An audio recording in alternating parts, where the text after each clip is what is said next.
Então, boa tarde. Agradeço pela participação novamente.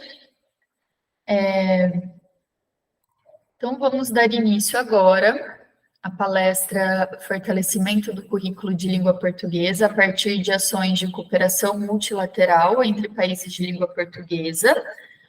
com a professora, mestre, doutoranda em ensino, Tereza Farias, que é licenciada em Ciências Biológicas e coordenadora geral de estratégias de educação básica. Então, seja muito bem-vinda e passo a palavra a você. Olá, boa tarde, muito obrigada. Peço desculpas a vocês pelo ocorrido hoje pela manhã, a gente teve uma intercorrência, não consegui chegar em tempo para fazer esse diálogo, essa conversa com vocês, mas de todo modo gostaria de agradecer pelo convite, em nome do Ministério da Educação, e passar um pouco a dialogar, a conversar um pouco com vocês a respeito desse tema que o Educare traz, né, como proposição, que é o fortalecimento do currículo da língua portuguesa a partir das ações de cooperação entre os países que falam, né, que tem como seu idioma central a língua portuguesa. Eu queria só pedir para confirmar se vocês conseguem visualizar os slides, estão vendo? Estamos vendo sim. Aí depois eu só vou confirmar com você quando passar os slides se eles estão passando, porque às vezes ele trava na primeira, mas por enquanto está tudo certo. Pronto. Então, situando um pouco, né, no Ministério da Educação, eu fico na coordenação geral de estratégia da educação básica, trabalho prioritariamente com os temas transversais do currículo e todos os projetos e programas que têm um caráter intersetorial, transversal, que atravessam as 3 etapas da educação básica. Essa coordenação ela fica alocada na SEB, que é a Secretaria de Educação Básica, que tem como finalidade prioritária, né, atuar formulando, induzindo, propondo políticas para as 3 etapas da educação básica, da educação infantil até o ensino médio, sempre de forma pactuada e articulada com os sistemas de ensino, que são sob direção e gestão e liderança direta dos entes federados, dos municípios, dos estados e o Distrito Federal.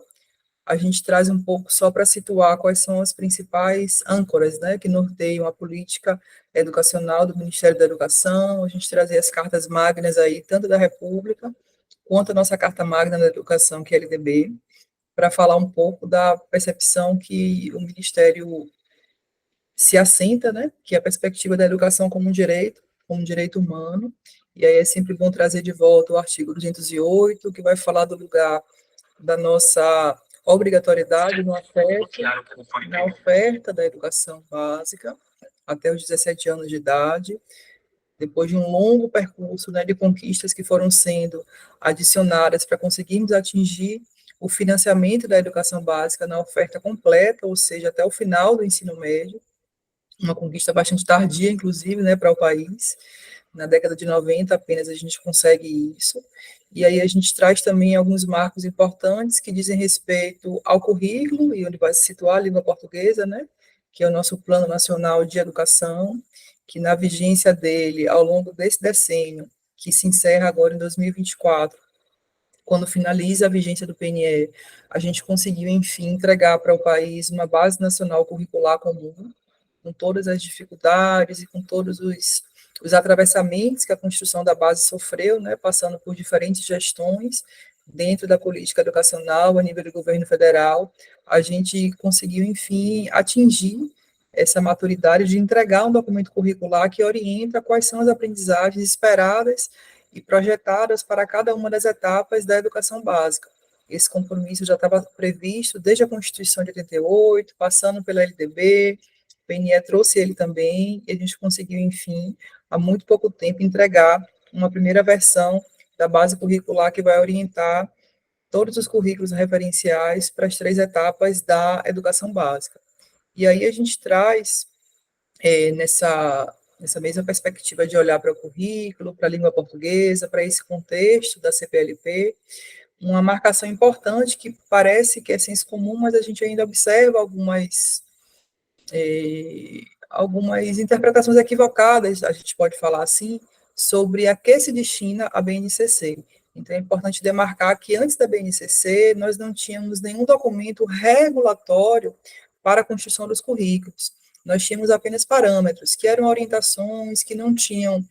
força de lei, né, não eram mandatórias para o cumprimento de reformulação, tanto de currículos quanto de projetos políticos pedagógicos. E é a partir, então, da BNCC, amparada nas resoluções que a normatizaram, que a gente vai ter essa definição de um conjunto orgânico e progressivo de qual aprendizagem essencial, minimamente deve ser assegurada a todos os estudantes da educação básica. E aí vale destacar, a gente precisa trazer de volta o cenário de que a base foi construída com a participação de sujeitos que estão nas escolas, né, muitas professoras, muitos professores atuaram na construção da base, seja como redatores de currículo, seja participando em audiências públicas para propor melhorias, sugerir redações novas para a versão final do documento. E a gente passa agora a olhar um pouco qual é o tamanho que ocupa a educação básica no país, né? Eu trouxe para vocês alguns dados que são bem recentes do nosso último censo, estão disponíveis no relatório do INEP, na síntese e nas apresentações que o INEP disponibiliza na sua página, onde a gente tem um pouco do extrato que mora qual é o tamanho aí da educação básica e quais são as nuances que a gente tem para algumas etapas em especial nesse pós-pandemia. E aí eu convido que vocês possam analisar com um pouco mais de atenção essa primeira imagem, que traz para a gente um dado que é bastante desafiador, que nos mostra que temos mais de 1 milhão de estudantes hoje fora das unidades escolares, desde a educação infantil até o ensino médio. A gente tem a gradação aí dos 4 aos 17 anos, dos percentuais de estudantes que estão fora da escola de maneira mais expressiva. Então, lá nos anos iniciais do ensino fundamental, na primeira infância, e lá no final da educação básica, na sua fase já se aproximando da terminalidade, no final do ensino médio, é onde a gente tem um contingente de estudantes muito expressivo fora da escola. Então, esse é um dado de realidade bastante desafiador e que muito nos preocupa. Um outro dado importante para a gente olhar é essa dimensão do tamanho, né, do que falamos quando falamos de educação básica no Brasil. Então, a gente fala de um universo que é de quase 50 milhões de estudantes, crianças, adolescentes e jovens, que se distribuem aí nas mais de 178 mil escolas de educação básica. E aí a gente vai ter um percentual muito significativo de escolas, especialmente dos anos iniciais e também dos anos finais do ensino fundamental, que estão localizadas sob a liderança direta, sob a gestão dos municípios. Então, esse gráfico mostra para a gente aí um percentual de 49% das matrículas brasileiras da educação básica alocadas e distribuídas entre os entes federados e municípios. Então, é importante trazer alguns dados aí desse cenário para compreender um pouco na dimensão federativa que é, né, o nosso país, né, a pactuação, as funções aí supletivas, redistributivas, indutoras, de formulação, de apoio, como cada um dos entes federados eles podem se configurar numa repactuação a favor da gente avançar um pouco mais na dimensão do direito humano à educação e também numa trajetória escolar de cada vez mais sucesso do estudante, né, com aprendizagem, que é o principal, com permanência e com conclusão dentro, de preferência, né, na idade correta. Então, a gente tem um pouco aí da distribuição das matrículas na educação básica brasileira em cada um dos estados da federação, e aí eu trago bem rapidamente um pouco de quais são os problemas que estão localizados em cada uma das etapas. Quando nós falamos de educação infantil, a gente fala de talvez uma das metas que são das mais desafiadoras para o nosso PNE, o Plano Nacional de Educação ainda em vigor, que projetou uma meta de atendimento de 50% da população infantil nas creches, meta essa que não foi alcançada, e a gente tem uma dificuldade muito grande de enxergar o final de 2024, que é o prazo desse decênio, projetado a partir do PNE, tendo conseguido, né, o país tendo conseguido avançar na direção de cumprir a meta, porque nossa taxa de atendimento para as creches hoje, ela é de apenas 36%. E aí, para a gente falar em currículo, aprendizagem, língua portuguesa, é importante pensar um pouco, né, no que impacta, quais são os impactos em cadeias que são decorrentes também dessa baixa cobertura, desse baixo atendimento das crianças entrando o mais cedo possível no processo de escolarização. Em relação às creches, durante muito tempo, a gente sabe que existia um certo dilema entre situar a creche como uma política de assistência, de cuidados, ou situar a creche como uma política de educação. E é essa a defesa que o Ministério da Educação faz, né, situar a primeira infância no contexto da educação infantil, assegurando, inclusive, também para esses sujeitos de direitos, né, o direito à aprendizagem.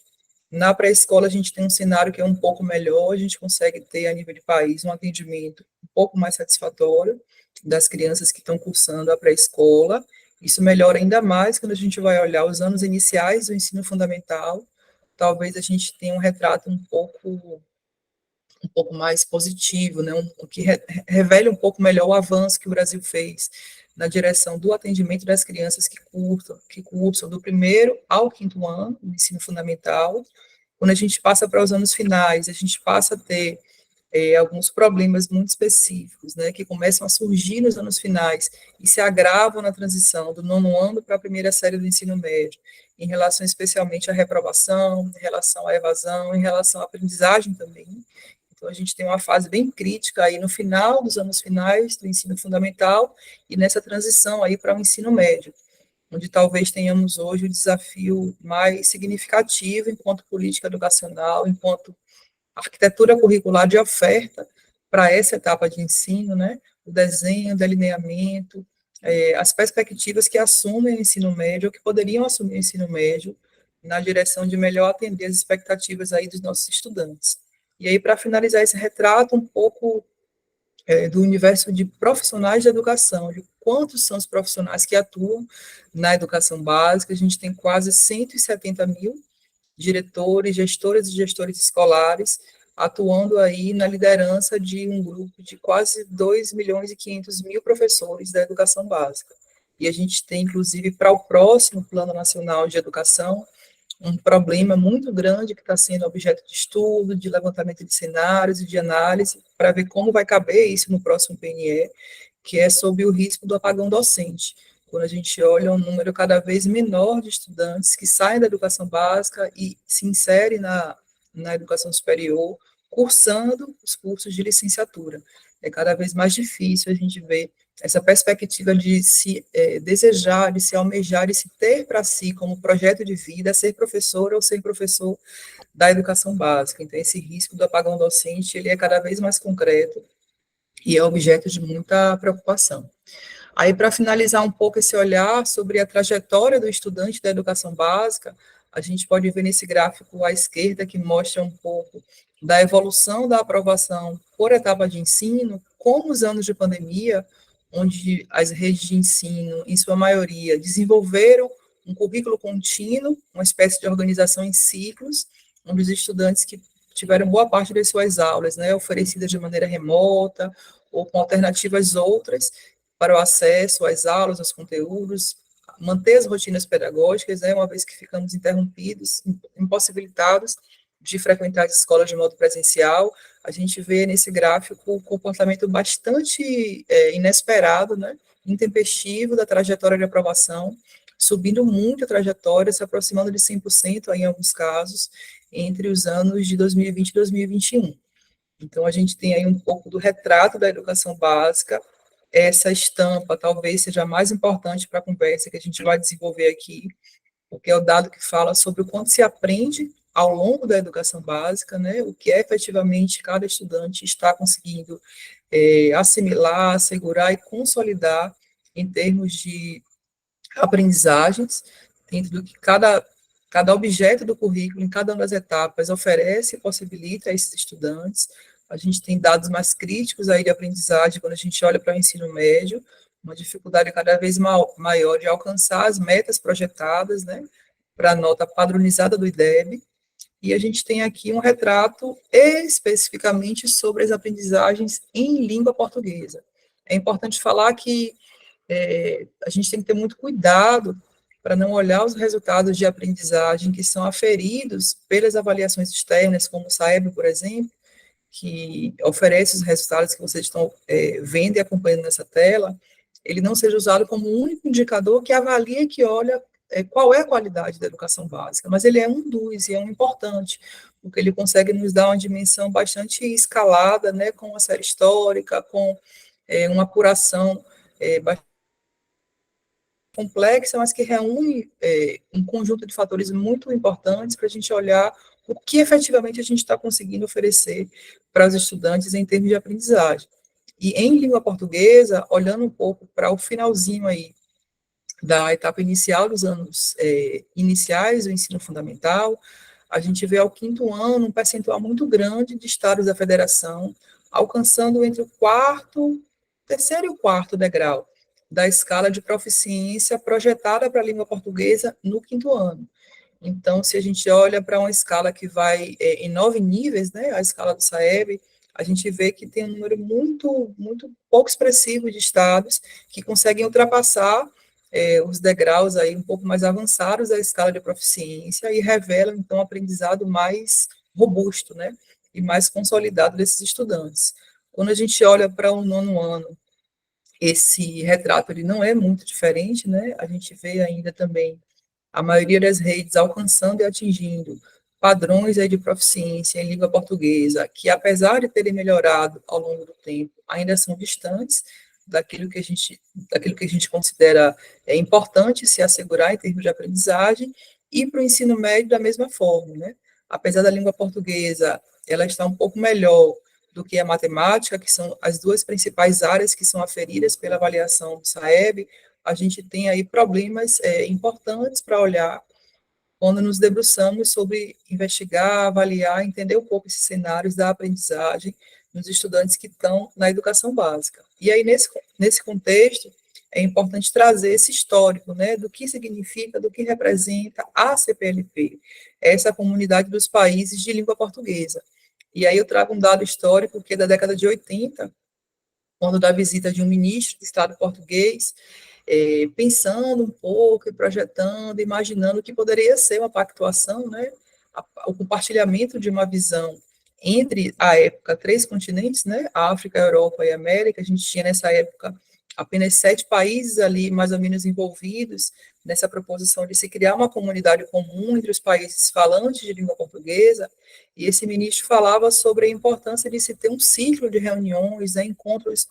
frequentes, né, de cimeiras rotativas a cada 2 anos, entre os governos, para se efetivar escutas, né, oitivas, consultas e proposições aí com outras organizações internacionais para avançar na constituição de projetos de cooperação comuns, de estratégias e programas que pudessem potencializar entre esses países que têm como identidade compartilhada a língua portuguesa,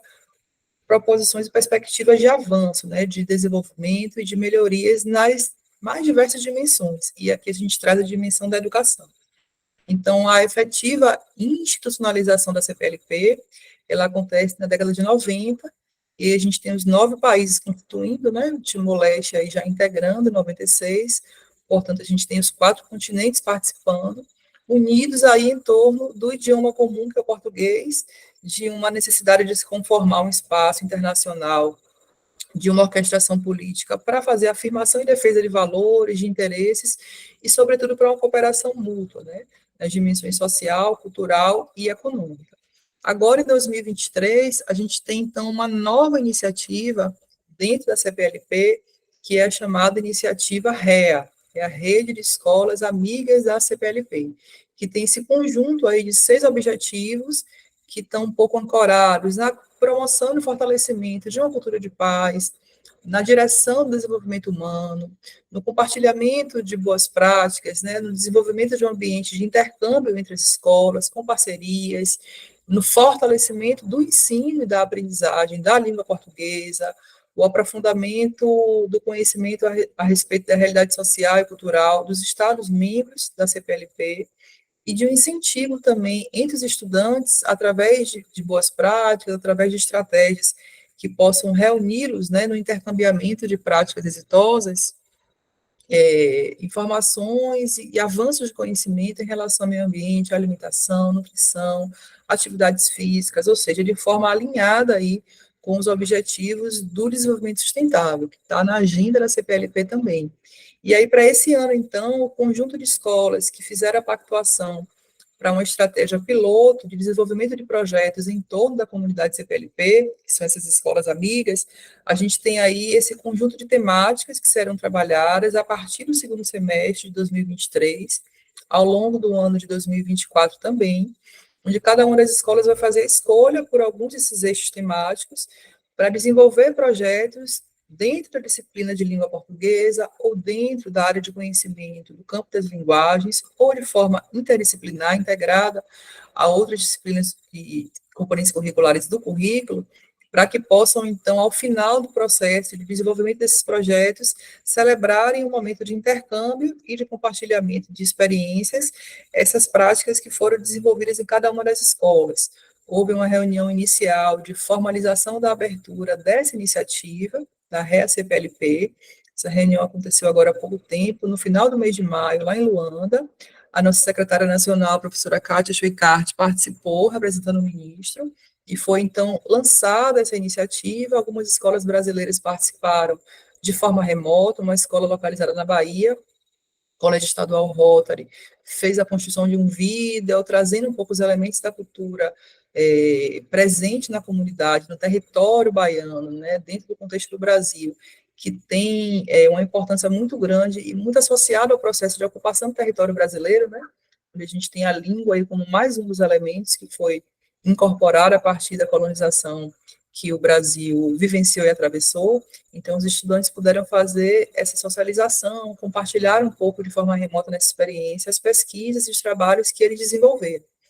E aí, trazendo para os projetos que serão desenvolvidos em 2023 e no ano seguinte, a gente traz de volta, né, qual é a perspectiva que a gente tem para a língua portuguesa no contexto brasileiro a partir desse olhar de um currículo orientador, né, a partir da BNCC. Então, a gente destaca aí a importância que a BNCC ela traz para a produção literária, né, para o trabalho com as práticas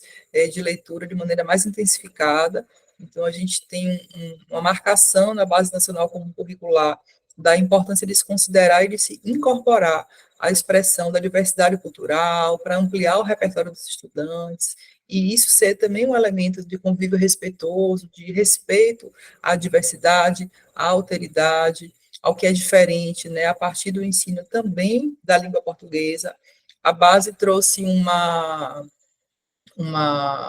avanço, né, a gente pode considerar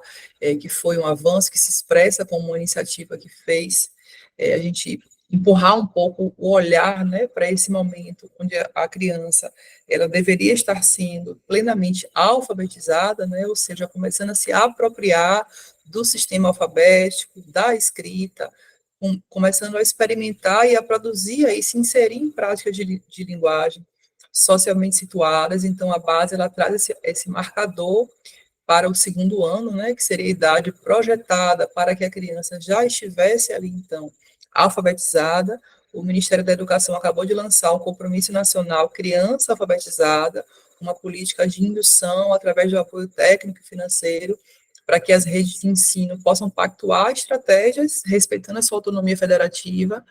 para incidir de maneira mais assertiva na alfabetização das crianças, contando com o apoio do Ministério da Educação. A gente sabe que o ministro da Educação, ele vem de um estado da federação que conseguiu produzir um resultado muito positivo a partir de um processo continuado, né, que se constituiu enquanto política de Estado, atravessou aí os governos, para promover e erradicar o analfabetismo, né, lá no Ceará. Então, ele traz para o Ministério da Educação essa experiência e essa trajetória do Estado do Ceará, olhando para a priorização do processo de alfabetização da criança desde os seus momentos iniciais de contato com a escolarização, lá no iníciozinho do ensino fundamental, mas considerando que também esse processo de letramento linguístico, ele continua se processando, ele continua acontecendo, numa dinâmica contínua, esperamos que aí até o final do 5º ano tenhamos as crianças plenamente alfabetizadas. Então, a base, ela inovou nesse cenário, trazendo aí esse marcador para o momento de apropriação do sistema alfabético. Ela faz também uma menção em destaque à leitura e à escrita,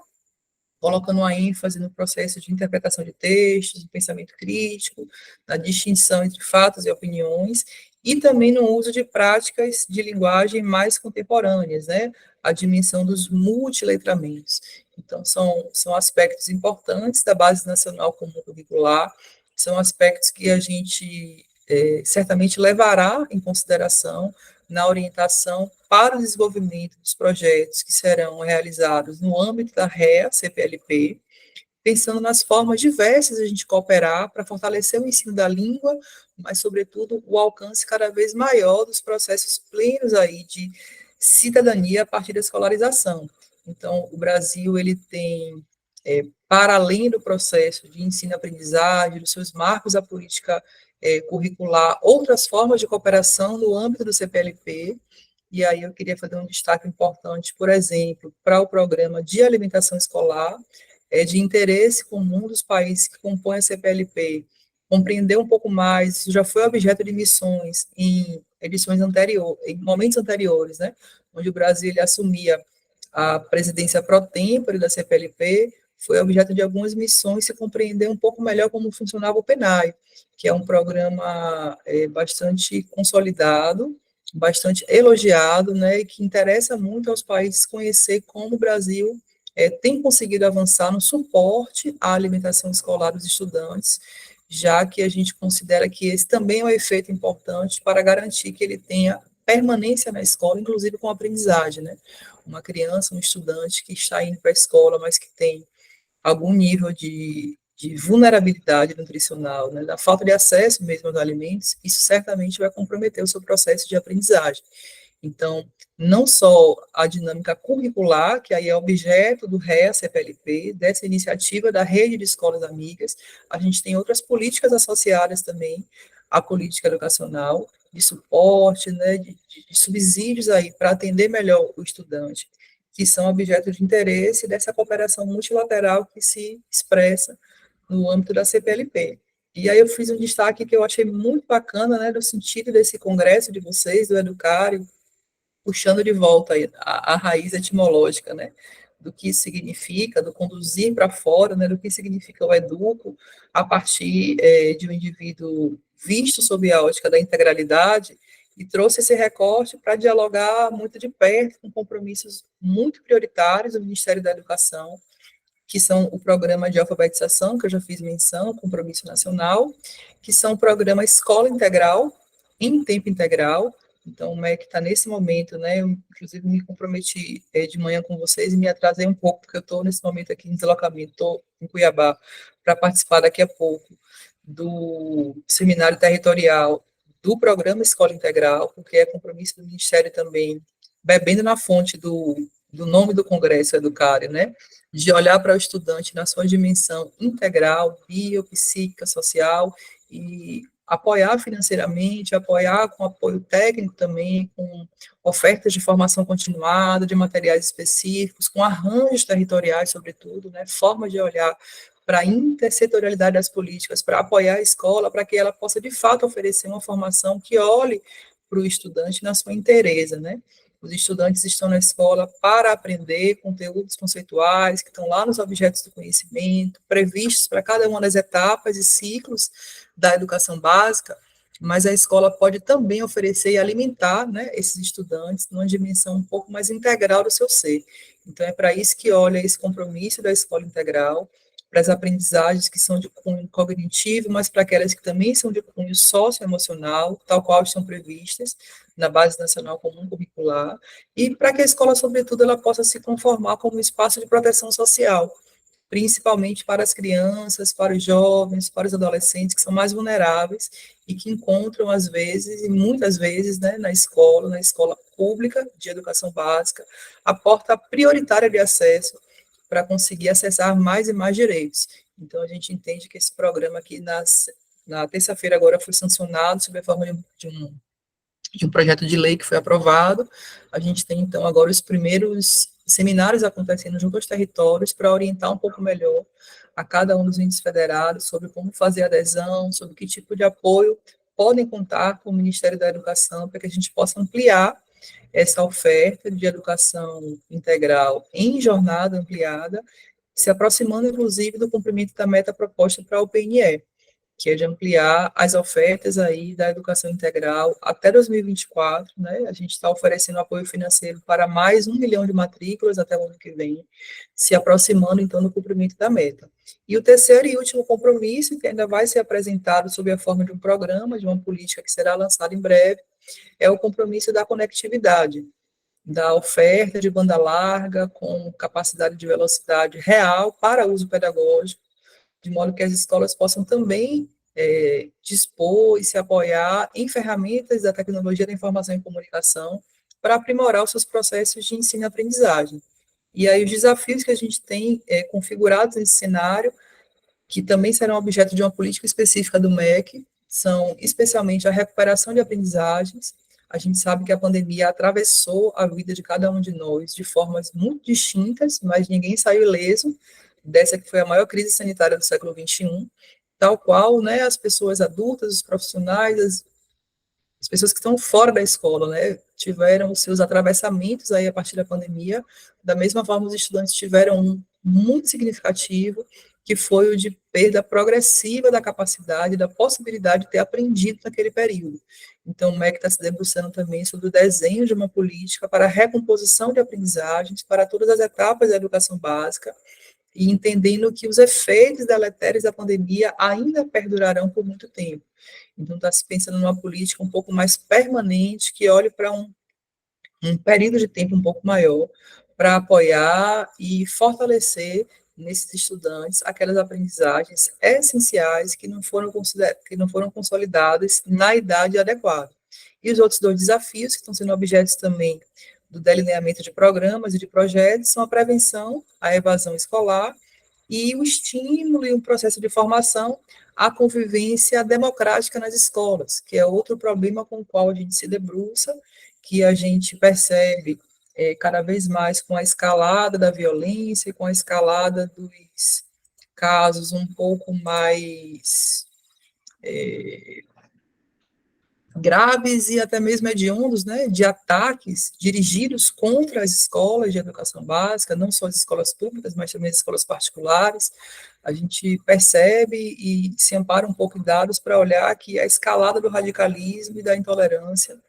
ela é um processo que tem produzido, que tem ajudado a produzir, né, esse cenário de violência com a qual as nossas escolas se deparam hoje. Então, isso está sendo objeto também de delineamento por parte do MEC, de um programa que vá ao encontro de estimular e fortalecer uma pactuação para a convivência democrática e para o exercício pleno aí dos valores cidadãos na escola. A gente não pode mais tolerar e nem aceitar que o que é diverso, que o que é diferente, ele estimula o sentimento de intolerância, né, e de tentativa de eliminação do diferente. A gente precisa estimular a convivência com a alteridade, com a diversidade, até porque no nosso país e no contexto dos 4 continentes que conformam aí a CPLP, esse é um valor que se constitui, né, como um pilar, como um patrimônio muito importante, que é a diversidade de sujeitos, de expressões culturais, de formas de se relacionar com o espaço. Então, eu agradeço pela oportunidade de a gente ter aberto um pouco esse diálogo, né, e me coloco à disposição para as perguntas, para a interação que vocês tenham mais interesse aí de dialogar diretamente, de conhecer um pouco mais. Muito obrigada. Nós que agradecemos pela fala. Acho que é importantíssimo a gente compreender como foi, como se deu, né, a construção da base, como isso foi pensado e como isso vem a contribuir, né, não só nas questões de língua portuguesa em si, mas acho que foi importante para diversas outras áreas. Então, abrimos agora para as perguntas. Temos aqui a pergunta do professor Rafael. Professora, mediante a implantação do novo ensino médio, você acredita que ocorreu um fortalecimento do ensino, no caso, no ensino de língua portuguesa, considerando que ele alterou algumas disciplinas que são fundamentais para o desenvolvimento da cidadania do aluno? Especificamente sobre o novo ensino médio, a gente acabou de finalizar um processo amplo de escuta, um ciclo muito grande de consulta pública, de audiências, envolvendo a ANPED, a Associação de Pesquisa, o Fórum Nacional de Educação, os conselhos municipais e estaduais de educação, entidades estudantis também. Se fez uma oitiva muito extensa, muitos estudantes, e uma das primeiras impressões que a gente pode observar, fruto dessa consulta, foi que a redução, por exemplo, da carga horária da Base Nacional Comum Curricular para o currículo do ensino médio, ela se constituiu como um equívoco. A gente deveria, talvez, projetar uma base para um currículo, como projetamos, né, ao entregar a BNCC, mas não um teto. Então, a lei do novo ensino médio, ao projetar um teto, um limite máximo de 1.800 horas para desenvolver as aprendizagens da Base Nacional Comum, que se insere a língua portuguesa, a gente entende que foi inadequada e que a gente, nessa perspectiva de rota de correção, né, que será adotada pelo Ministério da Educação, a gente terá que fazer alguns redesenhos e correções de rota, e certamente esse é um dos pontos que, na nossa cabeça, ao ver o que diz a sociedade sobre isso, a gente percebe que foi um equívoco. Se a gente tem uma jornada ampliada na escola integral, com chance de aumentar a matriz curricular, né, para matérias como as que dão lugar e centralidade aos letramentos, faz todo sentido eu poder também aumentar a carga horária com disciplinas, ainda que eletivas, né, que apresentem um caráter um pouco mais lúdico, mais apoiado em metodologias ativas, que aumente a carga da língua portuguesa. E aí talvez eu possa reduzir uma outra matéria, porque eu tenho um formato de escola que é de tempo ampliado. Mas na escola regular, de tempo parcial, a redução excessiva da base comum, estabelecendo esse teto, ela certamente pode se configurar como um efeito que reduz a possibilidade de aprendizagem, né? Então, eu não respondo pelo ensino médio, mas eu sei um pouco, a partir do que eu ouvi das pesquisas, né, do que apareceu, que esse é uma das correções que possivelmente será feita pelo ministro, né, em relação à carga horária limite para a base, até porque a gente tem escolas com diferentes formatos. Talvez não seja apropriado definir um limite para uma escola parcial e para uma escola integral, se a gente tem tempos tão distintos dedicados à aprendizagem.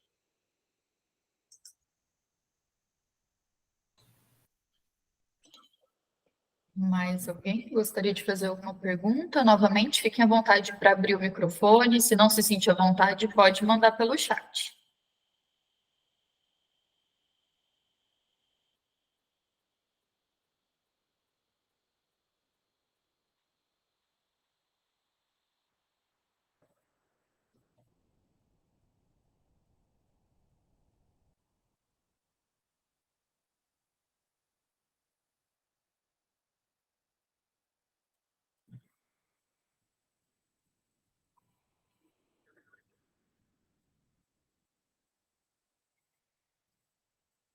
Bom, acho que se não tem mais perguntas aqui, acho que podemos caminhar para o final. Então, novamente, Tereza, nós agradecemos imensamente a participação aqui. Acho que foi muito elucidativa a sua fala. Acho que trouxe aí muitos esclarecimentos sobre a base. E agradeço também a participação de todo mundo aqui. Então, muito obrigada. Muito obrigada, obrigada a todos, gente. Boa tarde, bom final de semana.